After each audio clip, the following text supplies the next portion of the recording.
AI factories represent a new paradigm in the industrialization of artificial intelligence, where the development, deployment, and maintenance of AI systems are streamlined into highly automated, scalable processes.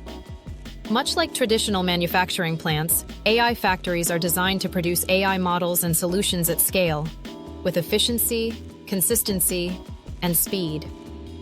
These facilities, whether physical or virtual, combine data pipelines, model training infrastructure, deployment mechanisms, and monitoring systems into a cohesive ecosystem that enables organizations to harness AI across multiple domains.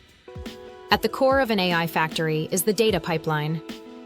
Raw data, often sourced from diverse environments such as sensors, enterprise systems, or user interactions, is ingested, cleaned, labeled, and transformed into formats suitable for machine learning.